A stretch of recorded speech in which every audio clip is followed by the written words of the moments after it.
J'ai fait le choix d'arrêter le défrisage parce que j'ai envie en fait d'avoir mes cheveux à moi. Ce sont les miens. Ils peuvent pas être plus compliqués à gérer qu'un autre cheveu.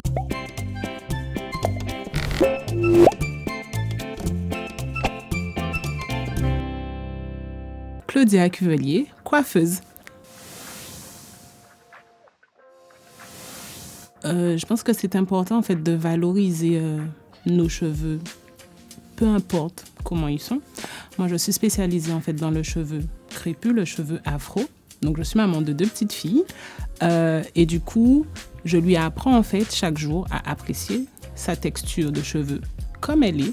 Je lui apprends les bons gestes pour traiter ses cheveux, pour les entretenir, pour les aimer. Je lui apprends en fait comment bien s'en occuper.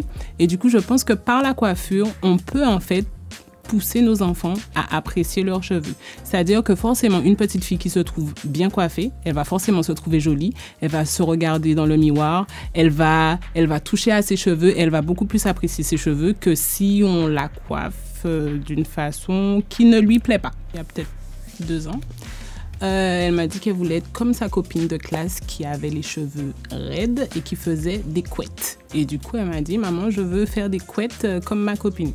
Je lui dis, mais tu peux pas avoir des couettes parce que tu n'as pas les mêmes cheveux que ta copine. Il faut savoir apprécier tes cheveux comme ils sont. Et du coup, en fait, je lui ai montré en fait qu'avec ses cheveux, on avait une multitude de coiffures, une multitude de façons en fait de les agencer, de les arranger pour que ce soit joli. On peut faire un afro, on peut faire des pompons. On peut pas faire de couettes, mais on peut faire des pompons. Et du coup, en fait, elle a beaucoup. Maintenant, elle apprécie ses cheveux et elle me dit, maman, j'aime mes cheveux, je n'ai envie d'avoir aucun autre cheveu parce qu'en fait, je lui ai montré qu'en fait, avec le cheveu afro, on peut faire une multitude de coiffures et une multitude de choses. Nos cheveux sont tellement versatiles, c'est magnifique. Alors, je pense qu'en fait, il faut commencer en fait à ce rituel des petits. Moi, par exemple, mes enfants, je les coiffe des bébés. Je les coiffe, mais pas coiffer, c'est un bien grand mot. Hein. Je passe le peigne, je démêle, je fais en sorte que ce soit un moment agréable.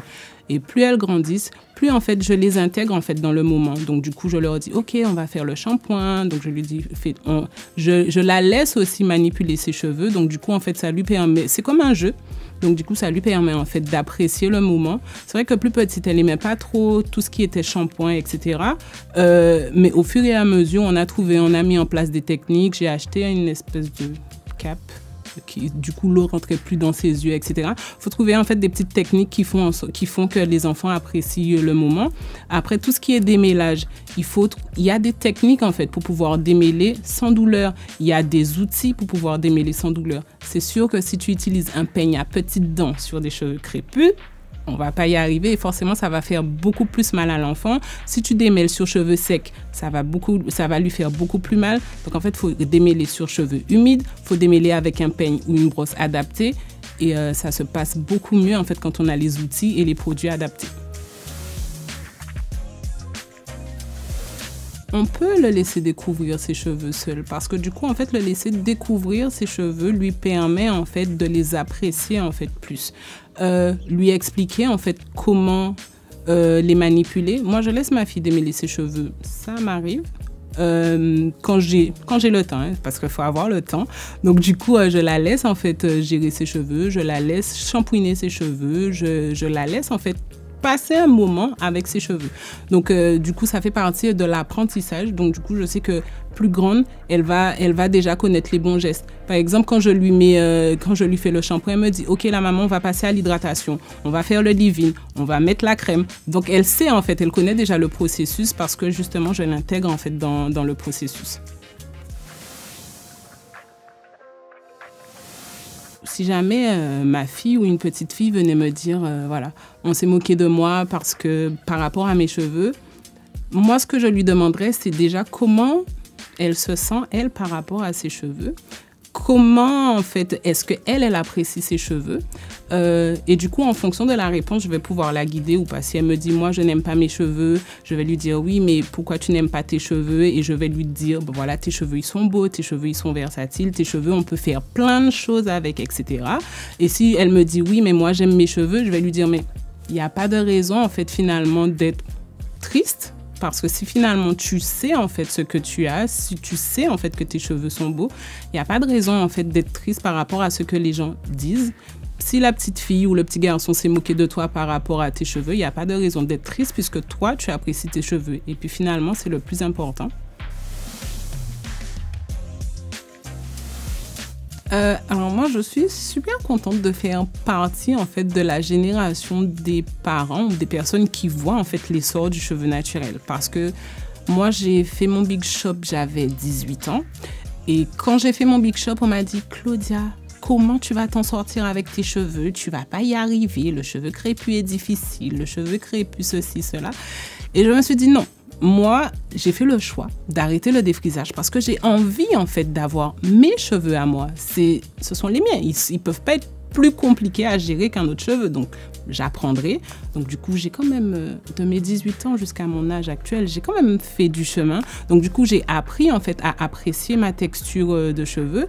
Et je suis vraiment contente de faire partie des gens qui voient, en fait, l'évolution du cheveu crépus.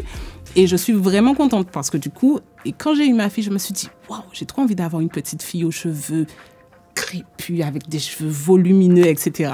Et que je prendrai plaisir à coiffer parce que franchement, c'est vraiment, j'apprécie en fait mon métier, mais j'apprécie encore plus de coiffer ma fille, de passer des petits moments en fait mère-fille. C'est des moments agréables. C'est vrai que maintenant, y a beaucoup de poupées. Alors, ma fille, je lui en ai acheté pas mal. Et il y a aussi maintenant beaucoup de dessins animés qui représentent en fait, qui nous représentent. Et c'est vrai que à l'époque, il n'y avait pas ça. On avait tous les Disney, mais pour voir une princesse noire, on a dû attendre vraiment longtemps. Et maintenant, en fait, j'apprécie en fait de regarder un dessin animé avec ma fille où l'héroïne est noire, où le héros est noir. Et je me dis, waouh, enfin, le monde voit que on est là, on existe. Et franchement, j'apprécie. Et du coup, on me dit, ouais, mais Claudia, pourquoi t'achètes pas des poupées blanches pour ta fille? Je lui dis, ma fille est consciente de la diversité du monde. Elle est consciente que le blanc existe. Elle est consciente que d'autres races existent. Mais j'ai envie de lui offrir des poupées qui lui ressemblent. Je n'ai pas envie de lui acheter des poupées qui ne lui ressemblent pas. C'est un choix. Après, les gens me disent oui, mais tu pourrais. Ben non, j'ai pas envie parce que je préfère. Moi, je sais que j'aurais apprécié avoir des poupées comme moi quand j'étais plus jeune. Donc, j'ai envie de lui acheter des poupées comme elle. Et elle aime beaucoup les coiffer. Elle en mêle pas mal leurs cheveux, mais bon.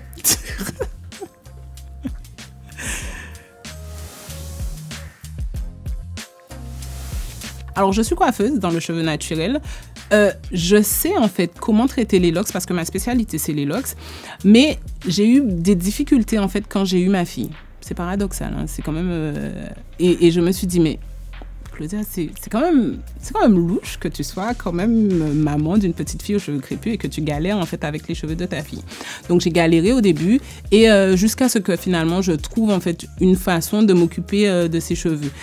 Faut savoir que tous les cheveux sont différents. Ma deuxième, elle n'a pas les cheveux pareils et je sais qu'en fait, je vais pas avoir forcément les mêmes gestes et les mêmes routines pour elle. Donc du coup, en fait, c'est un apprentissage. Il faut en fait connaître le cheveu de son enfant et pouvoir ensuite le traiter comme il faut. Mais le cheveu crépus ou le cheveu frisé ou bouclé n'est pas plus compliqué en fait qu'un autre cheveu. Il faut juste avoir les bons gestes et les bons produits. Un enfant, en fait, c'est nous parents en fait qui construisons nos enfants. Donc si tu lui dis qu'en fait il est beau, il est fort, il est intelligent, que ses cheveux sont beaux, il va te croire. De la même façon que si tu lui dis oui mais tu ne vaux rien, tes cheveux sont moches, il va te croire parce que finalement tu es sa personne de confiance, tu es sa personne de référence. Donc il te fait confiance. Donc ce que tu vas lui dire, il va te croire. Donc c'est important en fait de valoriser nos enfants dès le plus jeune âge pour qu'en grandissant en fait ce soit des adultes qui ont confiance en eux.